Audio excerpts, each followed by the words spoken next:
പുറത്താരോടും പറയണ്ട. ഇല്ല. പുള്ളിക്കാരൻ നിങ്ങളോട് ഭയങ്കര പ്രേമ. ആ കാട്ടാപ്പള്ളി കല്യാണം ഒഴിവ് പറഞ്ഞില്ലെങ്കിൽ കാട്ടാപ്പള്ളിയെ തട്ടിക്കളയുന്ന മല്ലയെ പറഞ്ഞിരിക്കുന്നത്. നിങ്ങളുടെ മുതലാളിയോട് സ്നേഹം ഉണ്ടെങ്കിൽ നിങ്ങൾ ഈ കല്യാണത്തിൽ നിന്ന് മുതലാളി എങ്ങനെയൊന്ന് പിന്തിരിപ്പിക്കാൻ നോക്ക്. അല്ലാതെ മറ്റു കാര്യങ്ങളൊന്നും പോയി പറയണ്ട. ഇല്ല, ഞാൻ ഒരിക്കലും പറയില്ല. ശിവനാണ് സത്യം. ഈ രഹസ്യം ഞാൻ മുതലാളിയോട് പറയണമെന്ന് പലവട്ടം ആലോചിച്ചതാ. പറഞ്ഞാലും കുഴപ്പം, പറഞ്ഞില്ലേലും കുഴപ്പം. പറഞ്ഞാ മുതലാളി മല്ലയ്യോട് ചോദിക്കാൻ ചെല്ലും. മല്ലയ്യ മുതലാളിയെ തല്ലി കൊല്ലുകയും ചെയ്യും. പറഞ്ഞില്ലെങ്കിൽ മുതലാളി ആ ഡോക്ടറെ കെട്ടാൻ ചെല്ലും. അപ്പോഴും മല്ലയ്യ മുതലാളിയെ തല്ലി കൊല്ലും. എങ്ങനെ പോയാലും മുതലാളിക്ക് മരണം ഉറപ്പാണ്. നീ കണ്ടോടാ മരണം ആർക്കാണെന്ന്?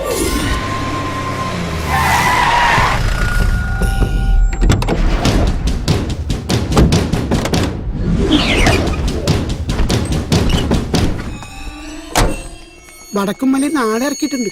എന്തോ അപകടമുണ്ട്. ഷേവ് ചെയ്യണം. ഒരു ചായ. മരണം ഉറപ്പ് വരുത്തിയിട്ടേ പോകാവൂ. കാര്യം കഴിയുന്നത് വരെ ഒരു പോലീസും അതുവഴി വരില്ല. മല്ലയ്യ, ഇപ്പൊ തോട്ടത്തിലേക്ക് പോകണ്ട. കാട്ടാപ്പള്ളി വടക്കമ്മല നാളിറക്കിയിട്ടുണ്ട്. കവലയിൽ വെച്ച് പരസ്യമായിട്ട് കൊല്ലാനാ പരിപാടി.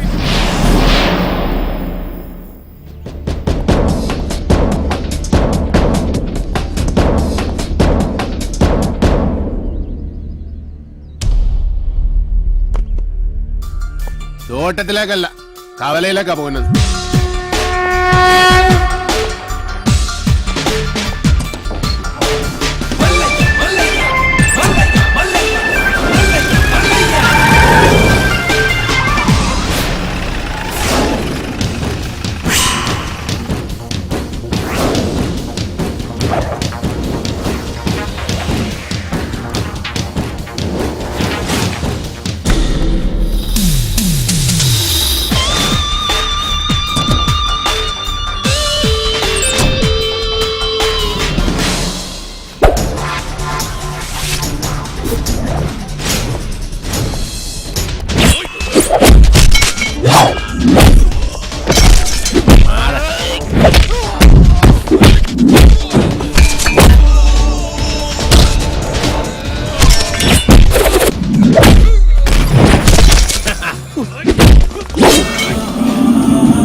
കലക്കി. കാട്ടാപ്പള്ളി, എടാ നീ ആണാണെങ്കി ഇറങ്ങി വാടാ. ഇപ്പൊ അങ്ങോട്ട് പോണ്ട. എന്താ പോയാല്? മതമിളകി ആന കുത്താൻ വന്നാലും നെഞ്ചു വിരിച്ച് നിൽക്കുന്നവനാടോ ഈ നാഗേന്ദ്രൻ? നിന്റെ വടക്കമ്മലക്കാരാണുങ്ങളെ മുന്നിൽ തോറ്റോടിയെ കണ്ടില്ലേ? നാണമില്ലടാ നിനക്ക് ഇങ്ങനെ നാറിയ കളി കളിക്കാൻ? ആണുങ്ങളാണ് നേരിട്ട് മുട്ടണം. നേരിട്ട് തന്നെ മുട്ടടാ.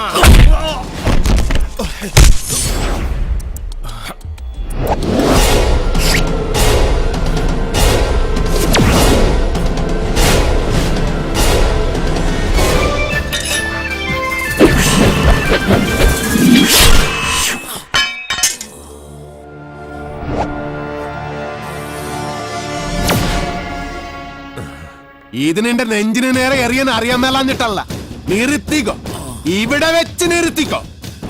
ഇല്ലെങ്കിൽ ബയറുകിരി കോടലി പുറത്ത് വന്ന് അതിനെ പട്ടി തീട്ടി. നിൻಗೆ നൻപക്കെ ಗೊತ್ತಿಲ್ಲ, കാട്ടുപുളി നായിന്റെ പട്ടി മോനെ.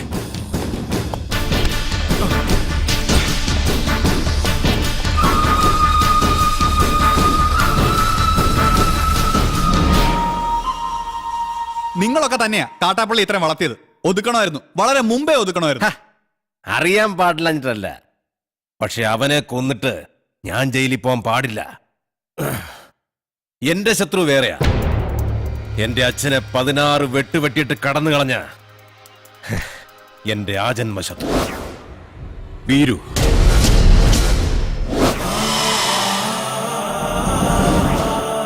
അവനെ എനിക്ക് കൊല്ലേണ്ടത്. അവൻ ചതിച്ചതെങ്ങനെയാന്ന് മല്ലയ്ക്ക് അറിയണ്ടേ? ഒരിക്കൽ മസിനഗുഡിയിലെ തോട്ടത്തിൽ നിന്ന് അച്ഛൻ മടങ്ങി വരികയായിരുന്നു.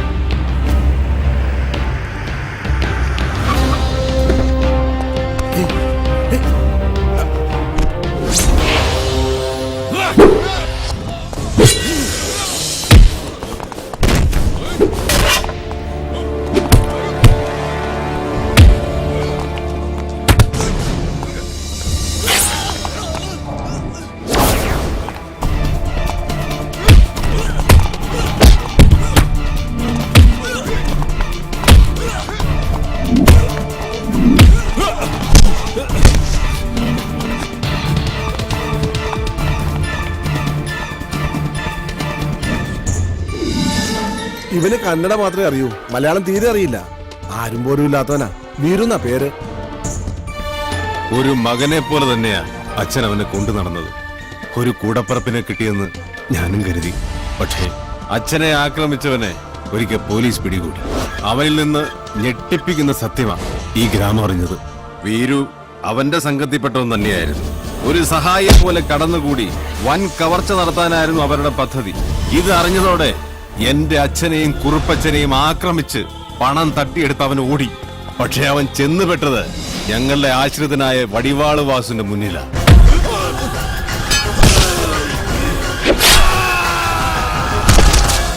രക്ഷപ്പെടാനാവാതെ കാട്ടിലൊളിച്ച വീരുവിനെ അന്ന് രാത്രി പോലീസ് പിടികൂടി. പിറ്റേന്ന് തെളിവെടുപ്പിനായി അവനെ കൊണ്ടുവന്നപ്പോ എല്ലാ കുറ്റങ്ങളും അവൻ സമ്മതിച്ചു. പണം മോഷ്ടിക്കാൻ വേണ്ടിയല്ലേ നീ ഉണ്ണിത്താനെ വെട്ടിയത്? നീ മുദ്ദ താനെ അതന്നെ ഞാൻ കേളിച്ചു. ഒളിപ്പിച്ചു വെച്ച തൊണ്ടി മുതൽ കണ്ടെടുക്കാൻ പോകുന്ന വഴി അവൻ പിന്നെയും ഒരു ചതി കാണിച്ചു. പിടിക്കവേ! പോലീസും നാട്ടുകാരും എത്ര ശ്രമിച്ചിട്ടും അവനെ പിടികൂടാനായില്ല. അവൻ രക്ഷപ്പെട്ടു കളഞ്ഞു. പക്ഷെ ദൈവം ഉണ്ടെങ്കിൽ അവനെ എന്നെങ്കിലും എന്നെ കൺമുന്നിൽ കൊണ്ട് തരും. അന്ന് എന്റെ അച്ഛനെ വെട്ടിയതുപോലെ അവനെ വെട്ടിയെരിഞ്ഞ് നാട്ടുകാരുടെ മുന്നിലിരുന്ന് ഞാൻ. അത്രയ്ക്ക് ദ്രോഹമാ ഈ കുടുംബത്തോളവൻ ചെയ്തത്. അവനെ മകനെ പോലെ സ്നേഹിച്ച മനുഷ്യനെയാ അവൻ ജീവച്ഛവം പോലെ കടത്തിയത്. അവന്റെ ക്രൂരതങ്ങൾക്ക് കാണണ്ടേ? ദേ നോക്ക്.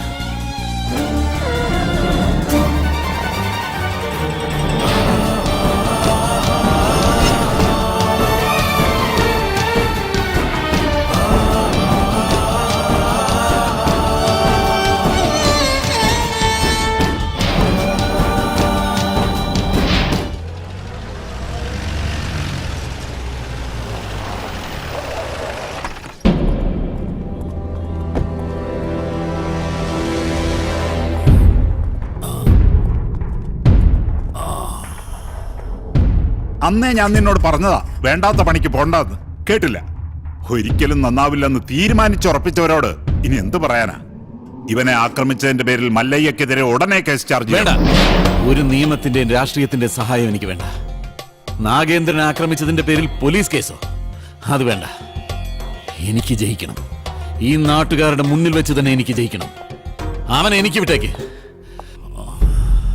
ആ ഡോക്ടറെങ്കിലും ഇവനെ കാര്യങ്ങൾ പറഞ്ഞ് മനസ്സിലാക്ക്. ദേ കല്യാണം കഴിഞ്ഞാ പിന്നെ ഇവനെ നിയന്ത്രിക്കേണ്ട ഡോക്ടറാ. ആ എനിക്കൊരു മീറ്റിംഗ് ഉണ്ട്, ഇറങ്ങട്ടെ.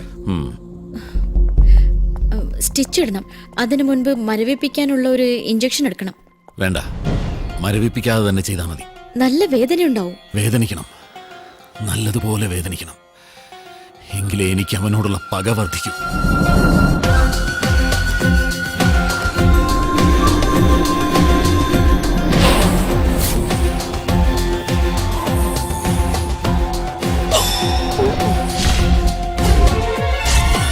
എന്ത് പറ്റിയതാ? മതമിളകി ആന വന്നപ്പോ നെഞ്ചും വിരിച്ചു നിന്നതാ.